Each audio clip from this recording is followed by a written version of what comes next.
at the next. Without mindfulness, whether the mind gets pure or impure cannot be known.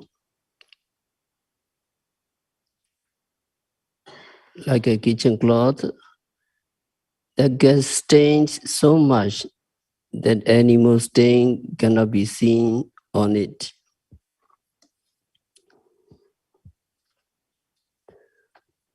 Ordinary people don't care whether their thoughts are pure or impure.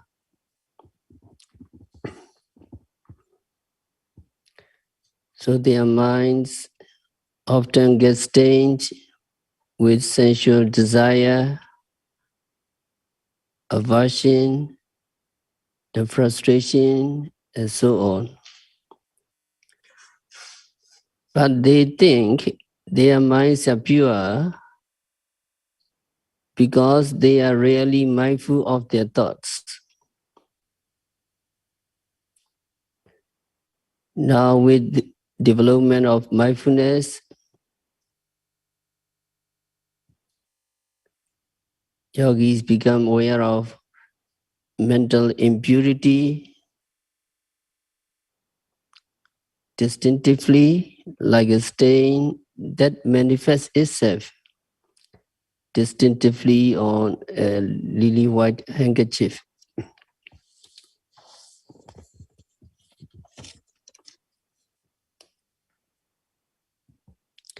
In the same way, unwholesome thoughts become known instantly through your thorough mindfulness.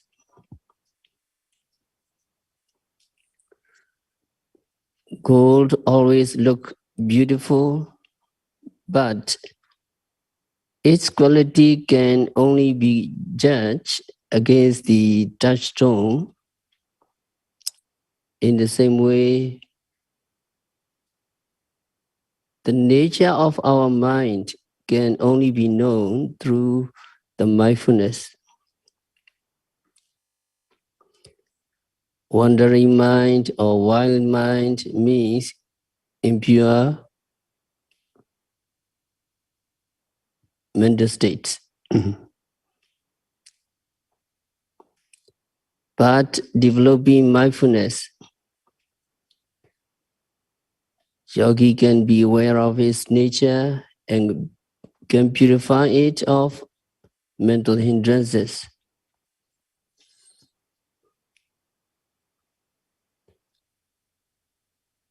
Yogi can testify it from your experience. So every moment of mindfulness means moments for the mind to be purified of mental defilements. When yogis are able to be mindful continuously, say for 5 minutes, 10 minutes or 20 minutes, by noting one object after another continuously, like counting one rosary bead after another, you will find your mind purifying of such mental hindrances as sensual desire, aversion, laziness, wandering mind, and skeptical doubt.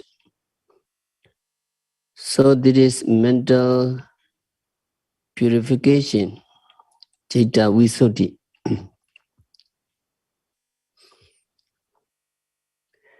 Some teachers overlook this way of mental purification and believe that only if you gain jhanic concentration, you gain citta visuddhi, mental purification. They believe that only jhanic concentration can mean citta visuddhi, mental purification. But this jhana-induced mental purification is all about the uninterrupted concentration, focus on a certain meditative object, which is called Samatha Babandha Samadhi. Samatha Babandha Samadhi. And the other kinds of mental purification is about momentary concentration that comes along with vipassana insight, vipassana khanika samadhi, developed through the moment by moment mindfulness. However, in essence, both jhanic concentration and vipassana concentration purify your mind by keeping mental hindrances away. Through such mental purification, yogis can become aware of mental and physical phenomena distinctively.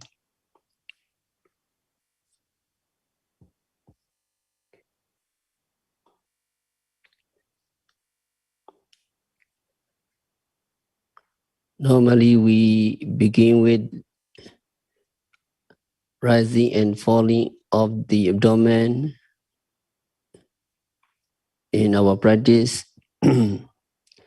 Many people don't like it at first,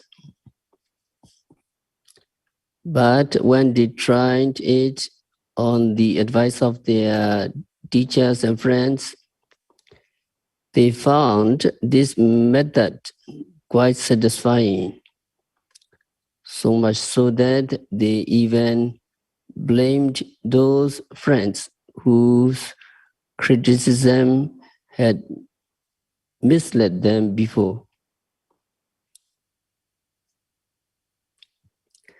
The mindfulness meditation certainly appeals to those who have seriously followed it because it directly helps them to discern ultimate phenomena. Just as you know the heat of fire, the sweetness of sugar, etc., from your experience, so also you can know from your experience whether this method is right or wrong.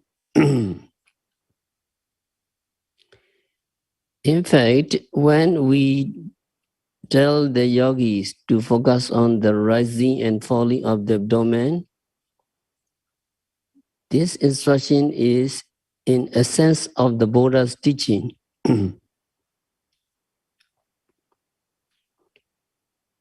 What is rising and falling of the abdomen? The rising and falling of the abdomen is air elements, Vayo Dhatu.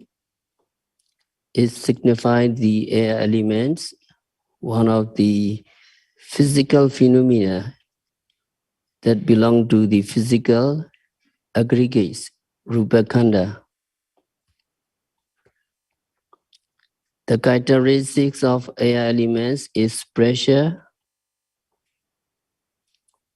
Vitambana Lakkhana, which you can discern when you are aware of air elements. A Vipassana yogi is to observe mental and physical phenomena. How do you observe these mental and physical phenomena? Do we have to observe these phenomena by name, by number, or by shape? No, not by name, because names are just concepts, not by number, either since it is not necessary to count. How many physical or mental phenomena are there?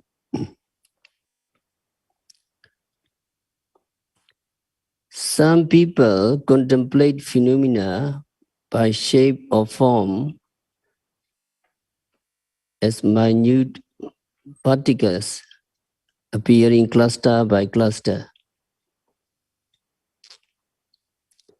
But shape is conceptual phenomena manifested based on color and formation, but not an ultimate phenomena, any of mental and physical phenomena. So for example, how can it be possible for yogis to observe sound, smell, or taste in shape as minute particles appearing cluster by cluster?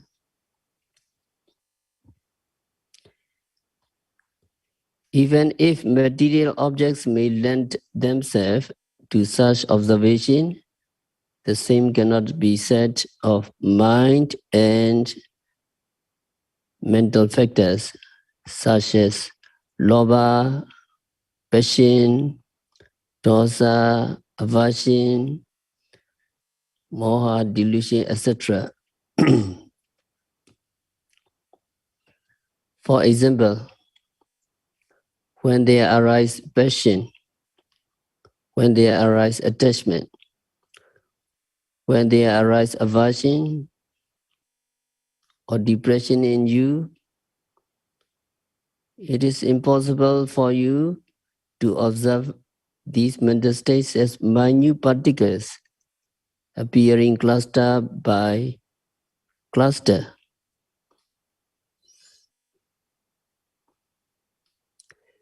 In reality, yogi can discern the psychophysical phenomena, nama-rupa, in terms of their characteristics, functions, or manifestation. It is what the Pali text say, but not what we say. It's from the Pali text. Visuddhimagga, the path of purification, says, Lakhana rasa divasena brighe tabba. Namarupa, psychophysical phenomena should be grasped. Namarupa, mind and body process, should be comprehended in terms of characteristics, function, etc. In this passage, etc. refers to the manifestation, Pichupatana. A reference to the path of purification may sound very scholarly. So let us see the manual of Abhidhamata Singha, which is very familiar to every Theravada monks, because the monastic education requires them to learn that Abhidhamma. So from that manual, it mentioned Lakhana, Rasa, Pichupatana, Badatana, Vasena, Namarupa, Brigo, Deti, Visuddhi, Nama.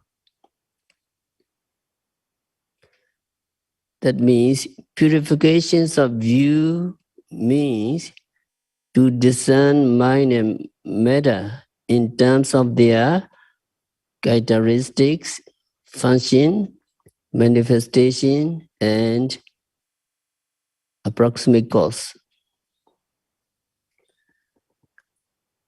So if you want Deti Visuddhi, purifications of view,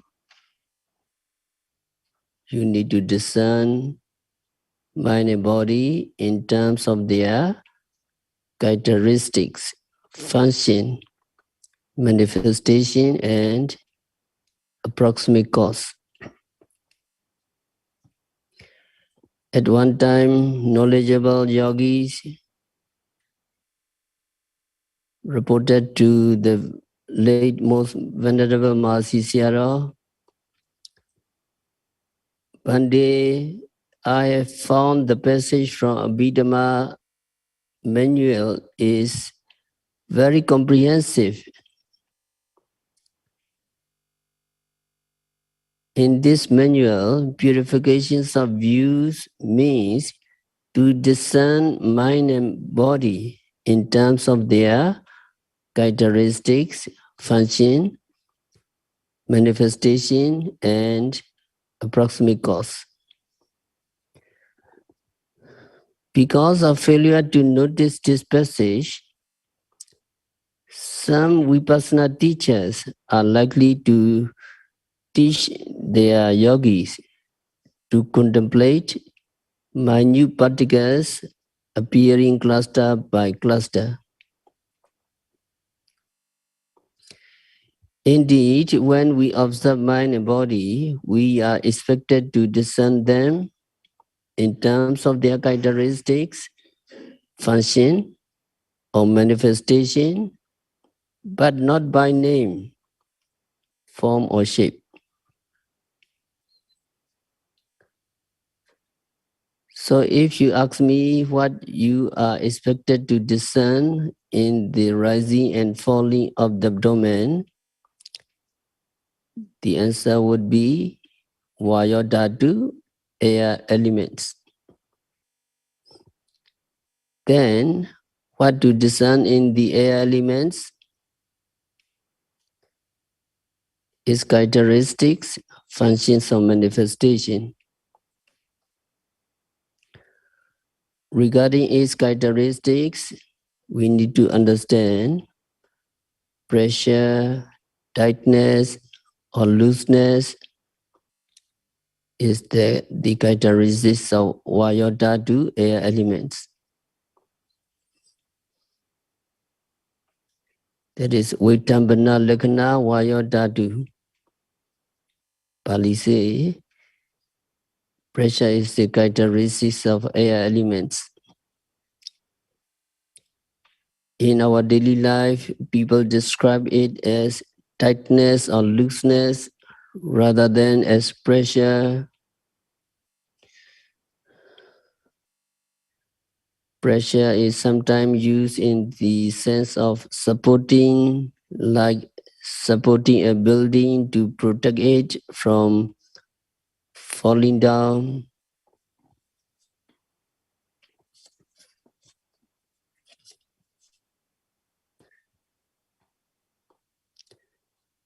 Now for your empirical knowledge, let us try one thing. If you stretch out your arm and hold it for some time, and you try to focus your mind on the point. So what do you experience when you stretch out your arms and hold it for some time? You would experience tightness or stiffness. So that is what literally described as pressure. Now you are sitting with your waist straightened up, focus your body, sitting, sitting. What you experience, you can experience tightness around the waist, which is pressure in a technical term. And then pressure itself, when it's decreased in degree, is described as looseness. Suppose, for example, 3 ropes are stretched tight side by side.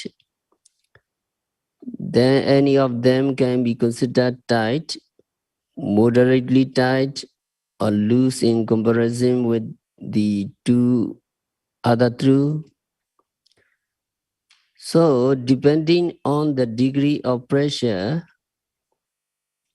you can describe the pressure as tightness or looseness. Such pressure is the characteristics of air elements.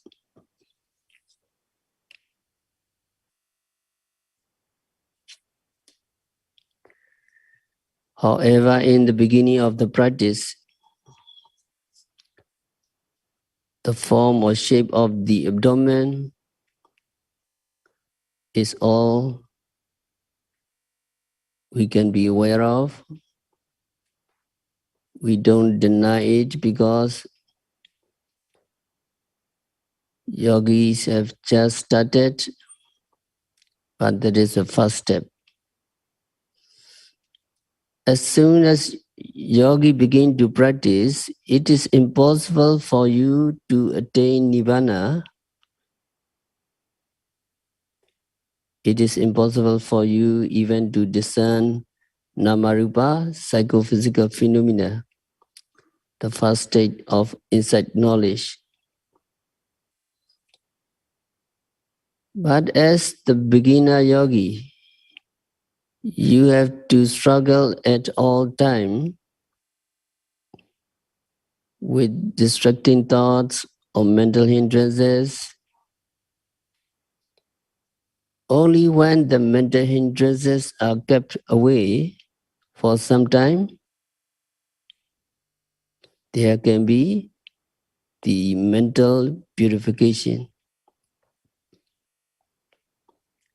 Some yogi after a few days, some yogi very fast to purify their mental states.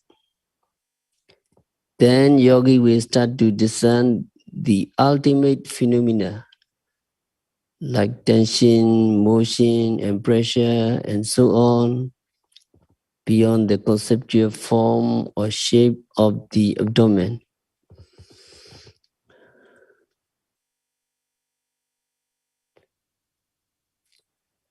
Yogis may not discern these namarupa as soon as they start to practice. However, the more continuously yogis are mindful, the less the mental hindrances will arise. Then yogi will build up concentration, and yogi can be aware of tightness or pressure with the rising abdomen, and yogi can be aware of looseness and constriction with the falling of the abdomen. So for sure, yogi would thus become aware of the air elements in terms of its characteristics. And the functions of the air elements are inclining, leaning, or moving. All the bodily activities like inclining, bending, leaning, moving, walking, going, etc. convey the same meaning, namely motion that is a function of the air element. Vayo means air, which sometimes moves from one place to another when it is strong, and at other times it remains still and tense. It is a function of the air elements. It is the way it works. You cannot help discerning it when you note the rising and falling. Yogis are quite aware of the gradual motion outward during the rising, and you can be aware of inward during the falling of the abdomen.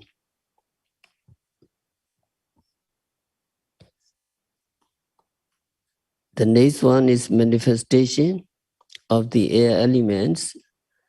The manifestations of air elements is propulsion in any direction it wants.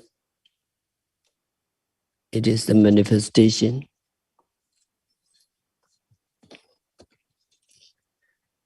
It is said that the air elements push or pulls in any direction it wants. Bending or stretching, for example, is generated by mind-born air elements. So any direction it wants means the direction determined by your mind. In the case of voluntary actions, such as you want to bend your hand, you want to stretch it out, the direction depends on the mental inclination of your mind. In bending and stretching, there is the inward and outward propulsion. In the walking, you feel being pushed forward. This kind of feeling is apparent also in the rising and falling. So pulling or pushing is the manifestation of the air elements. The manifestations of something is a certain impression that occurs to your minds when you pay attention to these movement. So when yogi knows the rising and falling of the abdomen, you will discern the air elements in terms of its characteristics or functions or manifestation. You have to discern one of the things. You may discern characteristics, you may discern function or manifestation. Anyone you need to know when you practice meditation. So you can look at your paper, page number 3, the characteristics, function and manifestations of the 4 elements. Page number 3, number 1D. Its characteristics is propping up, stiffness and slackness. Its function is to sway, move and propel. It manifests as pushing or conveying things to wherever you want. So when yogi get concentration, yogi can capture characteristics or function or manifestation. Anyone you can capture when your meditation good, that is true yogi. True yogi can capture and note the kinds of characteristic, etc. So can you follow me? Number 1D, Vayodhatu. Its characteristic is propping up, stiffness and slackness. Its characteristic is propping up, stiffness and slackness. Its function is to sway, move and propel. Its function is to sway, move and propel. It manifests as pushing and conveying things to wherever you want. The true yogi does knows and know the elements of air. The true yogi does knows and know the elements of air. So when your concentration and mindfulness getting strengthened, you can capture any one of them. Characteristics you may capture pressure or tightness or looseness, and swaying, moving or propelling, and then the pushing and conveying things as you want, bending, stretching, very clear. That is good yogi.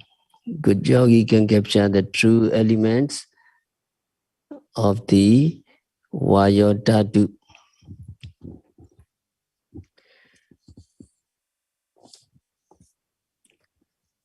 Then we go to another elements, three elements, earth element, water element, and fire elements. So that is, yogi is practicing meditation. When yogi observe the obvious touching area fixedly, when yogi have concentration and mindfulness, yogi can capture the elements. Sometimes Vayo Dhatu air elements, it is from Dhatu Manasikara, reflection on material elements.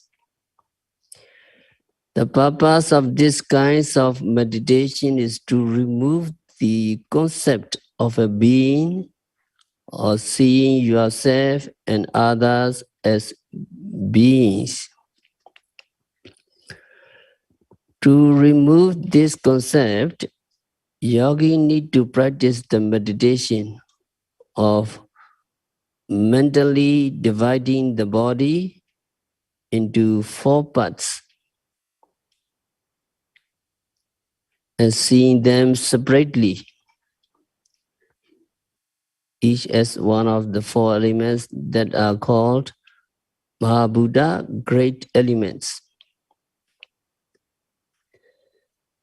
Sometimes you may capture Patavi, earth elements. Earth element does not mean the earth as you know it. It means sometimes that is inherent in the earth, and of course in other things as well. The state of being of the earth, or the quality of stiffness, hardness, or softness. There are the characteristics of earth elements.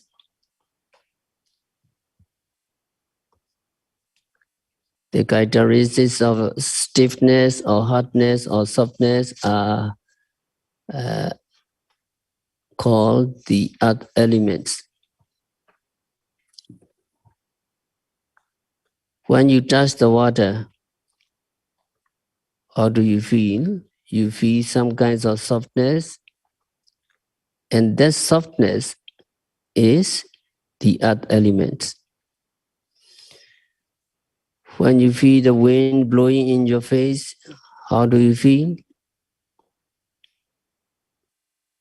Wind blowing in your face and you feel some kinds of hardness or softness, that is the earth elements. So you find these earth elements everywhere. What is the functions of the earth elements? The function is to act as a foundation, sometimes on which something else is resting. To practitioner of Vipassana who meditate on the earth elements, It manifests itself as receiving or accepting. So yogi must understand the earth elements according to its characteristics of function or manifestation. Again, its characteristics are hardness or softness. Its function is to act of foundation, and its manifestation are receiving or accepting something.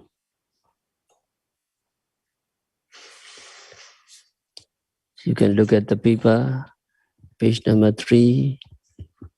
Number 1A, its characteristic is roughness, hardness, and smoothness. Its function is to provide a base. It manifests as supporting and carrying, lightness and heaviness. The true yogi thus knows and knows the elements of earth.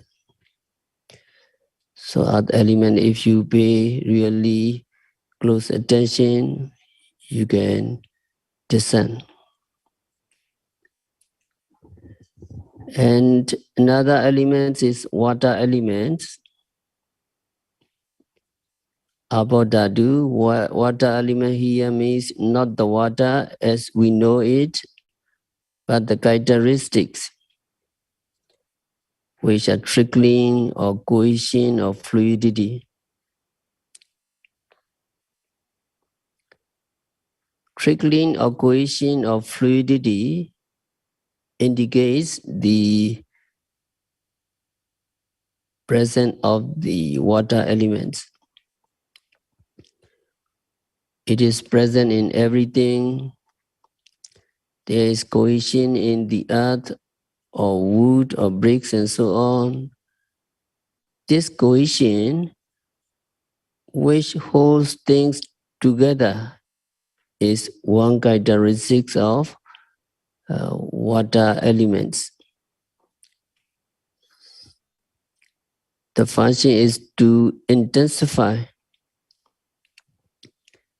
It intensifies everything which comes into contact with it.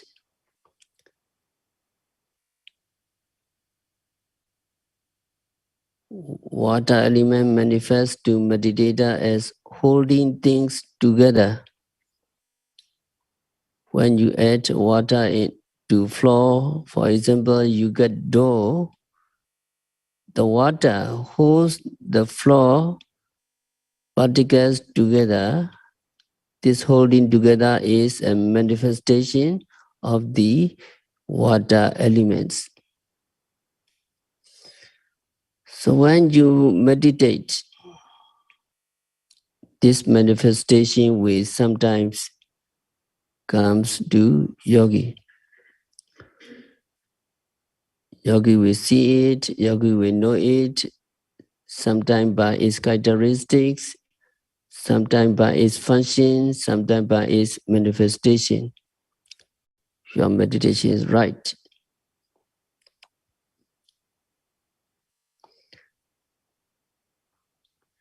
So apodatu number B, you can see its characteristics is liquidity and flow.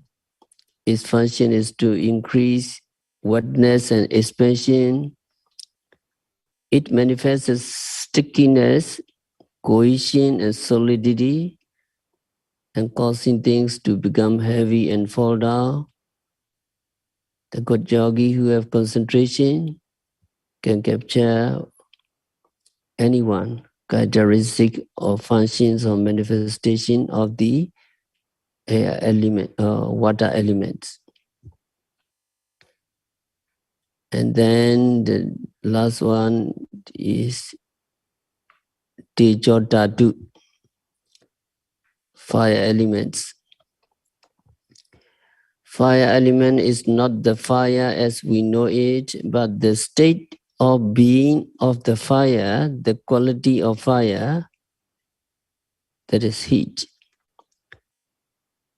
Heat of fire, mature and aged things. By heat, we mean cold also. Heat and cold or temperature is the characteristics of fire elements.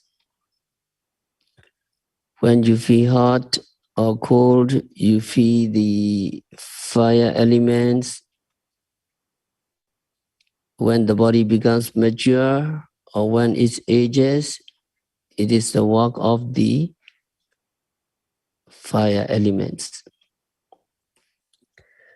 The function of the fire elements are to mature things, to cool or to heat things. The manifestation is continued supply of softness. For example, if you cook something, what is cooked will soften. In the same way, the heat in our body softens it so that our body ages. So these are the characteristics, functions, and manifestation of the fire elements.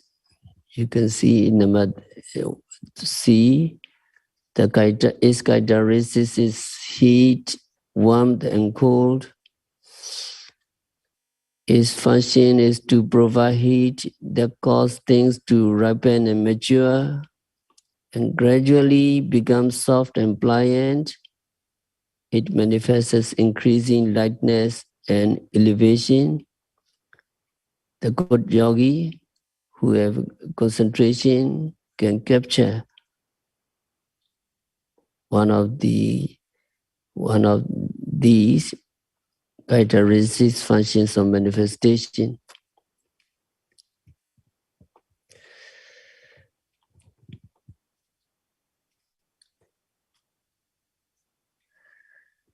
So meditators, when they practice continuously and precisely, they can capture the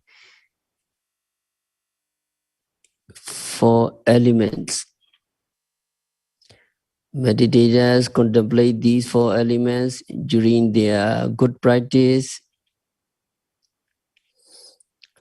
Let us see how you can observe these four elements when you are practicing walking meditation. When you walk, first you lift your foot. The upward movement manifests the lightness in your foot. So the lightness is caused by the fire elements. When you raise your foot, there is movement.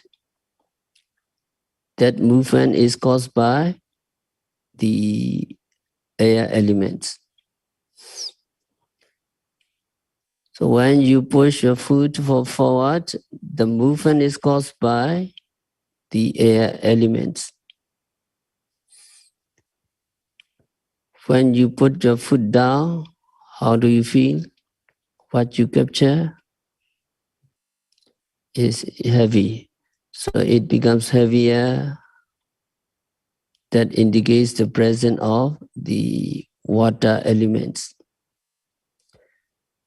And when you touch the ground or the floor with your foot, you feel hardness or softness, both in the floor or in the foot. That hardness or softness is the characteristics of earth elements. So in making one step, you very careful of your steps and you can capture these elements. You can distinguish these four elements. In lifting the foot, the fire and the air elements are evident. In pushing the foot forward, you recognize the air elements.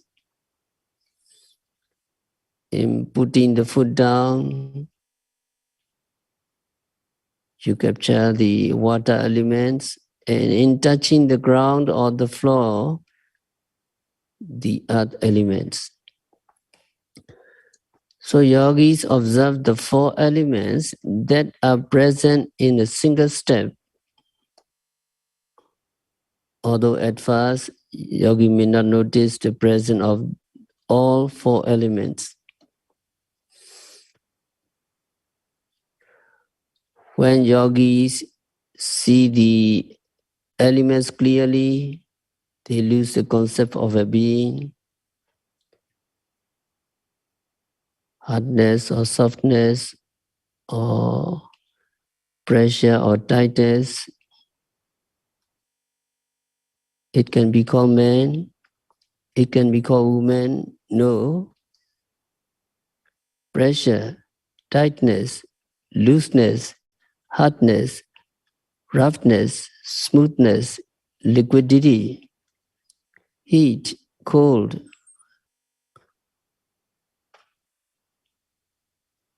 These are not men. These are not women. These are not beings. So meditators see these elements clearly and they lose the concept of a being. They see now that there are just these four elements going, four elements standing, four elements lying down, four elements eating, etc. When you see only these four elements going and so on, you cannot see a person, you cannot see a man, you cannot see a woman, and you lose the concept of a being.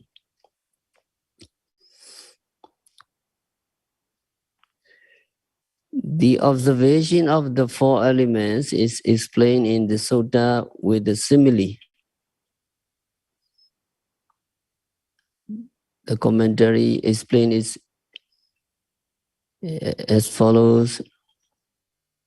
When a butcher is feeding a cow, a butcher is nourishing it and then takes it to the slaughtering place and ties it to a post and kills the cow. The butcher still has the notion that it is a being, it is a cow. If someone would ask him, "What are you doing?"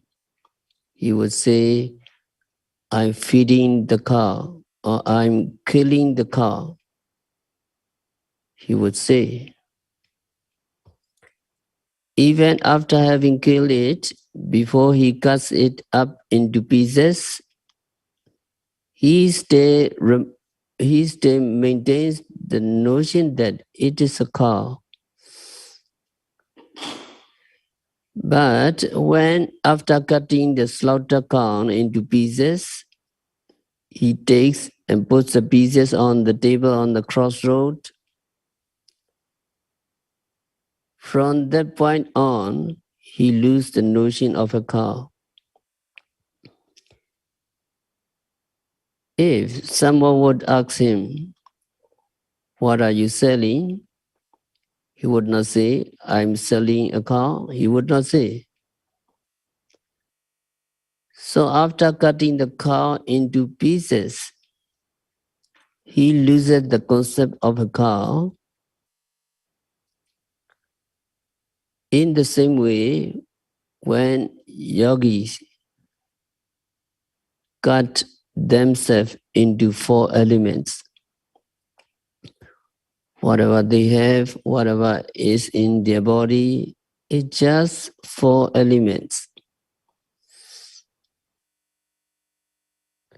Then they will lose the concept of a being. They will lose the concept of a person. So this meditation was taught by the Buddha to eliminate the concept of there is a being. So the simile should not lead to the conclusion that meditator must conceptualize the elements. The elements taught in Buddhism are in fact not concept, but are parts of what is called ultimate reality. So to understand the characteristic, function, and manifestation, etc., yogi have to observe precisely and continuously. They have to observe fixedly the obvious phenomena so that uh,